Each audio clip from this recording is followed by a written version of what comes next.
There she's first born. She was very excited to have a little girl. As Susan Cohen flips through a photo album of her daughter, Abbie, Here she looks like she was in kindergarten. she recalls childhood moments. Her Aunt Sarah used to love to dress her up in costumes. Teenaged moments. And Abbie's a cheerleader here at Myrtle Beach High School. And the moment many young women dream of, Abbie's wedding day. She'd wanted to have an outside wedding. Soon after, Abbie and her husband Dan's family began to grow. In 2006, Abbie gave birth to triplets in Los Angeles. Childbirth, a moment when a person's life changes forever, and Abbie certainly did, but not the way that she intended. During delivery, 2 newborns came out as planned, but Abbie was having trouble delivering a third. Her mother says a C-section was considered by the medical staff. Abbie was in terrible pain. The baby wasn't coming out.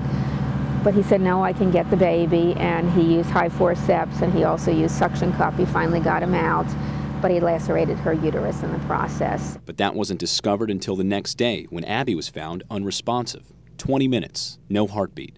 Abbie was finally revived, but the ordeal left her with brain damage, something Susan says Dan could not handle. He was able to tolerate it. By 6 months, I knew he was going to leave her. He just couldn't take it. What's more, Dan felt the triplets couldn't handle seeing their mother in that condition. He hasn't allowed her to see the children. He said it was too much trouble for him to bring them up. He said it wasn't good for the children. And this has all led to a court battle as Dan claims that Abbie is in a vegetative state. I know that she understands. She's definitely not in a vegetative state. And the fact that she can run a program, a neurofeedback program with her brain, tells you that things are going on in there. Come on, Abbie, make it big again. Make it big, come on. Abbie's days are filled with therapy sessions at her parents' home in North Myrtle Beach, from charting brain activity and acupuncture to physical and even musical therapy, helping with her movements. I've seen her respond. She responds with her eyes. A long blink is a yes.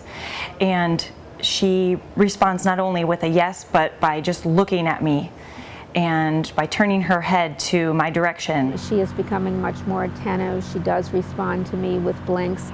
She does say yes at least 3 or 4 times a day. And while much progress has been made, something remains missing. The most important thing is having Abbie see her children, having the children know they have a mother and they weren't abandoned. She's been looking at her painting since we had it done several years ago, so it would mean a great deal to Abbie.